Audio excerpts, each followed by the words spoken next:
सर्वांना श्री स्वामी समर्थ अवधूत चिंतन श्री गुरुदेव दत्त.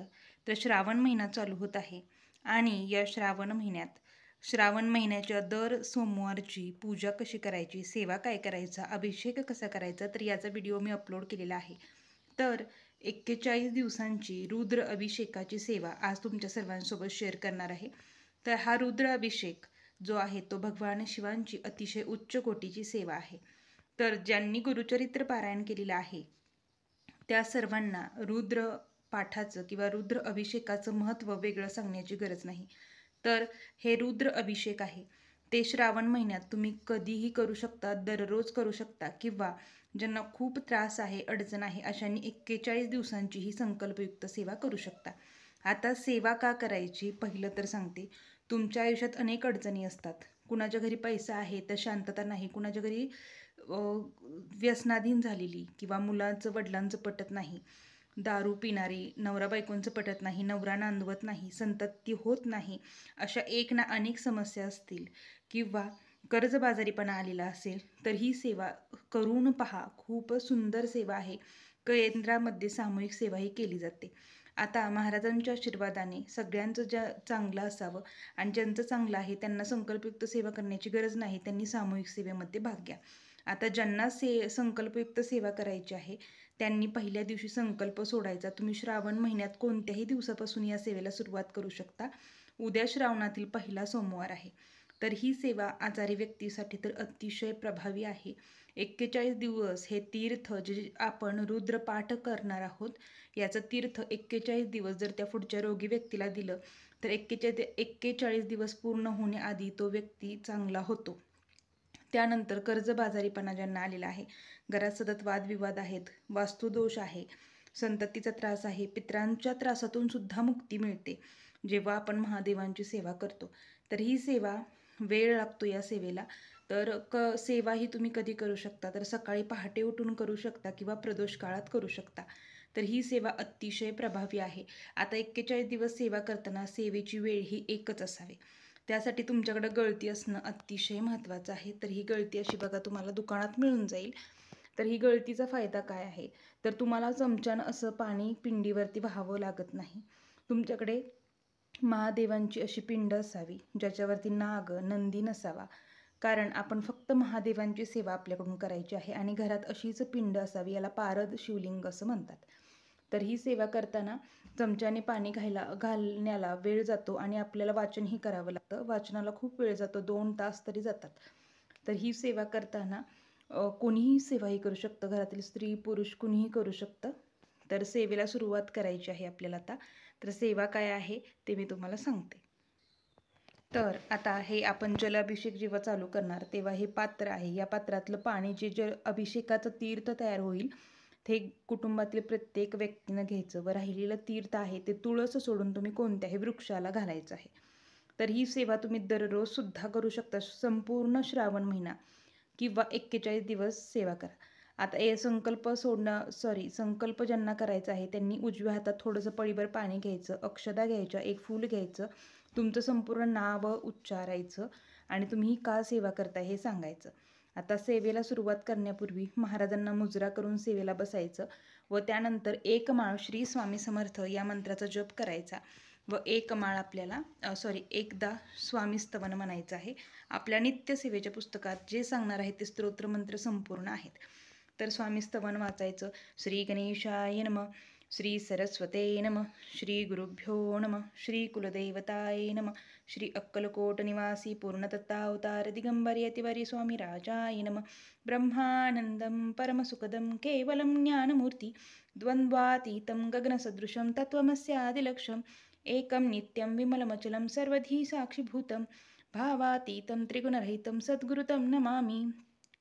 या पद्धतीने संपूर्ण स्वामी स्तवन एक वेळेस तुम्हाला म्हणून घ्यायचं आहे व त्यानंतर आपल्याला पुढे रुद्र अभिषेकाची सुरुवात करायची आहे.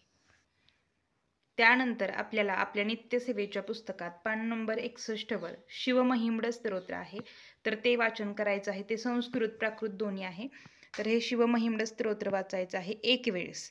तर आपल्या नित्यसेवेचं पुस्तक या सेवेसाठी तुमच्याकडे असणं खूप महत्त्वाचं आहे. आणि गळती असणं का महत्त्वाचं आहे, तर आता आपण वाचन करत राहिलं तर पाणी आपोआप पडत राहणार आहे आणि चमच्याने घालायला आपल्याला फार वेळ लागतो. यासाठी गळती नसेल तर गळती घ्या, आणि नसेल शक्य आता घेणं तर तुम्ही चमच्यानेही अभिषेक करू शकता. तर या पद्धतीने शिवमहिम्न एकदा वाचायचं आहे. त्यानंतर गणपती अथर्व शीर्ष एक वेळेस वाचन करायचं आहे. आपल्या नित्यसेवेच्या पुस्तकात हे सर्व स्तोत्र मंत्र आहेत. तर नित्यसेवेच्या पुस्तकात पान नंबर 41 वर अथर्व शीर्ष आहे. तर हे अथर्व शीर्ष एक वेळेस वाचन करायचं आहे. आणि एक वेळा वाचन केल्यानंतर तुम्हाला रामरक्षेतील श्लोक 1 ते 9 वाचन करायचे आहेत एकच वेळेस. तर रामरक्षा बघा पान नंबर 147 वरती आहे. तर याचे 1 ते 9 असे श्लोक तुम्हाला वाचन करायचे आहेत. तर 1 ते 9 श्लोक वाचायचे. त्यानंतर तुम्हाला रामरक्षेनंतर रुद्र अध्याय चमक व नमक सहित पूर्ण एक वेळ वाचन करायचं आहे. रुद्र अध्याय चमक व नमक सहित एक वेळेस वाचन करायचं आहे. तेही तुम्हाला दाखवते. तर रुद्र अध्याय बघा मराठी आणि संस्कृत दोन्ही आहे. तुम्हाला जे वाचायला जमेल ते वाचा.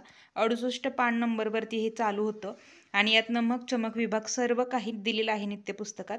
त्या पद्धतीने वाचन करा. संस्कृत वाचलं तर प्राकृत वाचण्याची गरज नाही. संस्कृत किंवा प्राकृत दोन्हीपैकी एकाचं वाचन करा. श्रीरुद्र अध्याय बघा हे मराठी आहे आणि संस्कृत सुद्धा यात मध्ये आहे. तर हे तुम्हाला एकदाच वाचन करायचं आहे. रुद्र अध्याय आहे ते सुद्धा तुम्हाला एकदा वाचायचं आहे. त्यानंतर शिवकवच आपल्या नित्यसेवेच्या पुस्तकात आहे. शिवकवच एक वेळेस वाचन करायचं आहे. शिवगायत्री मंत्र 11 वेळा म्हणायचा आहे.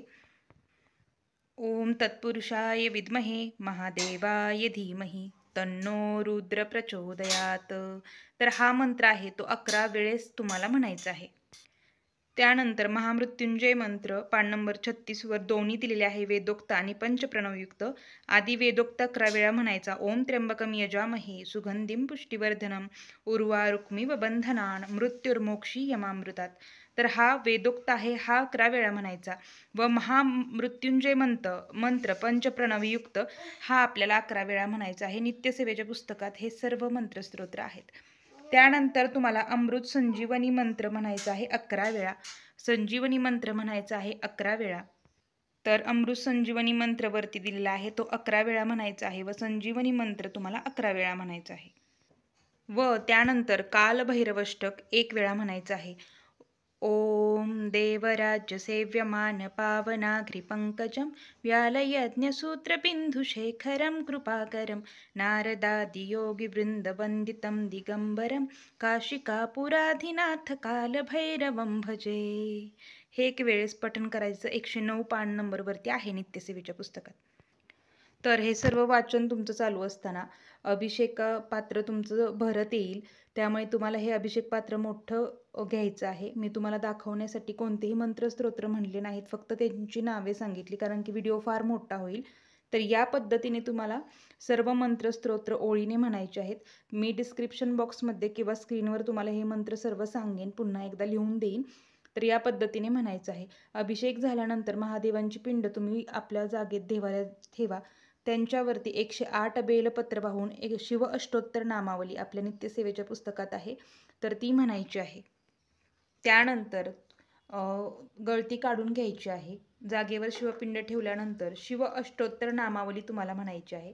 तर तुमच्याकडे 108 बेलपत्र असतील तर 108 नावं घेऊन प्रत्येक वेळेस एक नवीन बेलपत्र अर्पण करायचं. बेलपत्र पालतं अर्पण करायचं असतं. तर मी तुम्हाला 2-3 नावं म्हणून दाखवते. आणि जरी नसेल तर एकच बेलपत्र हातात घ्या, 108 नावं म्हणा व त्यानंतर ते महादेवांच्या पिंडीवर अर्पण करा.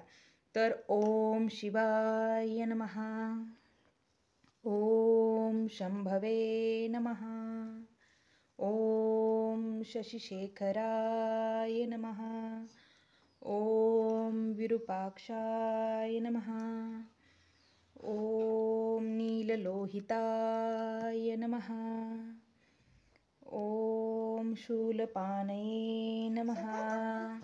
तर या पद्धतीने नावं घ्यायची आहेत व आपण जेव्हा अभिषेक करू तेव्हा ते पाणी अर्पण करू. जे अभिषेक घालणार आहोत तर ते थंड असेल याची काळजी घ्या, कारण की महादेवांना शीत थंड असणाऱ्या गोष्टी प्रिय आहेत. बेलपत्र तुटलेलं फाटलेलं नसावं, पालतं अर्पण करावं आणि ते धुतलेले असावेत, कारण की आपला कसलाही हात त्याला लागलेला असतो. त्यानंतर तुमच्या घरात जर बेलफळ मिळालं, धोत्र्याचं फूल मिळालं, जी पांढरी उपलब्ध असतील ती फुलं अर्पण करावीत व 11 वेळा शिवप्रार्थना करावी. शिवहर शंकर नमामि शंकर शिवशंकर शंभो, हे गिरिजापती भवानी शंकर शिवशंकर शंभो. या पद्धतीने सेवा झाल्यानंतर आपल्याला एकदा महादेवांची आरती करायची आहे. स्वामींची आरती करायची व त्यानंतर महादेवांची आरती करायची. नित्यसेवेच्या पुस्तकात जी आरती आहे ती आरती मी करते. तुम्हाला जी येत असेल ते तुम्ही आरती करा. तर आता आपण आरती करून घेणार आहोत. जय शिव ओंकारा, प्रभु हर शिव ओंकारा, ब्रह्मा विष्णु सदाशिव, ब्रह्मा विष्णु सदाशिव, अर्धांगी दारा. ओम हर हर हर महादेव, ओम हर हर हर महादेव. एकानन चतुरानन पंचानन राजे, शिव पंचानन राजे. हंसासन गरुडासन, हंसासन गरुडासन, वृषवाहन साजे. ओम हर हर हर महादेव, ओम हर हर हर महादेव. या पद्धतीने तुम्ही संपूर्ण आरती करून घ्या. आरती केल्यानंतर तुमच्याकडे कोणती फळं उपलब्ध असतील त्या फळांचा नैवेद्य दाखवा किंवा फक्त दुधाचा नैवेद्य दाखवा आणि खडीसाखरेचा नैवेद्य दाखवा. तर हे रुद्र अभिषेक आहे किंवा रुद्र पाठ आहे. तर ही 41 दिवसांची सेवा आहे आणि ज्यांना संकल्पयुक्त नाही करायची त्यांनी दररोज फक्त किंवा दर सोमवारी जरी ही सेवा केली तरी चालते. आता जे अट्टल व्यसनी असतात, ज्यांना तंबाखू, दारू, गुटखा यांचा नाद आहे किंवा बाहेरच्या महिलांचा नाद आहे, अशांसाठी ही सेवा करा किंवा बाकी ज्या कारणांसाठी सांगितले त्या कारणांसाठी तुम्ही संकल्प सोडून ही सेवा करा. तीर्थ याचं त्या व्यक्तीला द्या. आणि ज्यांना मासिक धर्म आहे, सुतक आहे, विटाळ आहे, तर त्यांनी ही सेवा करू शकत नाही. महिलांनी मासिक धर्म झाल्यानंतर या सेवेला सुरुवात करा. मासिक धर्म आल्यानंतर 4-5 दिवस ती सेवा स्किप करून पुन्हा नव्याने सुरुवात करा. आणि ज्यांना सुतक विटाळ आला आहे त्यांनी या सेवेला नव्याने सुरुवात करा, जे संकल्पयुक्त सेवा करणार असतील त्यांनी. तर हे तीर्थ त्या व्यक्तीला प्राशन करायला द्यायचं. जेव्हा तुम्ही सेवा कराल 41 दिवस दररोज त्या व्यक्तीला हे तीर्थ तुम्हाला द्यायचं आहे. आता कसं द्यायचं तर तुम्ही चहातून देऊ शकता किंवा पाण्यात देऊ शकता. यासाठी हे फक्त जलाभिषेक घालायचा, म्हणजे फक्त पाण्याने अभिषेक घालायचा. दूध वगैरे या अभिषेकामध्ये घालायचं नाही. हा अभिषेक करण्यापूर्वी तुम्ही सोमवारचं महादेवांना दुधाने अभिषेक करू शकता. ती सेवा मी सेपरेट अपलोड केलेली आहे, तर ती सेवा तुम्ही तिथे पाहू शकता. तर या पद्धतीने 41 दिवसांची सेवा करा. कर्जमुक्ती असो, घटस्फोट झालेला असो किंवा घटस्फोट एखाद्याला नको असेल तर त्या महिलांनी ही सेवा करू शकता. संततीची अडचण असेल, पितरांचा त्रास असेल, वास्तुदोष असेल, भूमिदोष असेल किंवा अतिशय आजारी एखादी व्यक्ती सतत पडत असेल, महिना उलटायच्या आतच ती व्यक्ती जर आजारी पडत असेल तर त्यासाठीही अतिशय रामबाण हे उपाय आहे. व व्यसनी लोकांसाठी, अट्टल व्यसनी लोक असतात त्यांनाही या सेवेनं खूप जास्त फरक पडतो. आणि ज्यांना शक्य आहे त्यांनी सामूहिक सेवेमध्ये भाग घ्या. या सेवेमुळे काय होतं तर आपल्यावर कुलदैवता सदैव प्रसन्न राहते, कुलदैवतेचा अखंड आशीर्वाद राहतो. व श्रावणात रुद्र अभिषेक केल्यामुळे पितरांना आपल्या सद्गती मिळते. ही अतिशय महादेवांची उच्च कोटीची सेवा आहे. ज्यांना शक्य आहे त्यांनी अवश्य या सेवा करा. श्रावण महिन्यात जास्तीत जास्त महादेवांची सेवा करा. स्वामींचं अधिष्ठान या सेवेसाठी आपल्या घरात असणं महत्त्वाचं आहे. महादेवांची पिंड असणं महत्त्वाचं आहे. तर ही सेवा तुम्ही प्रदोष काळात किंवा सकाळची करू शकता. व शुचिर्भूतता पाळा. कोणतीही सेवा करताना मन एकाग्र ठेवा. यथाशक्ती यथाभक्ती सेवा करा. महाराज तुम्हाला काहीच कमी पडून देणार नाहीत. तर जरूर महादेवांची सेवा करा. महादेव अतिशय भोळे आहेत, भक्ताच्या एका हाकेवर धावून येतात. तर जरूर त्यांची सेवा करा आणि अनुभव घ्या. खूप प्रभावी ही सेवा आहे. तर झालेली सेवा महाराजांच्या चरणी मी रुजू करते. सर्वांना श्री स्वामी समर्थ. अवधूत चिंतन. श्री गुरुदेव दत्त.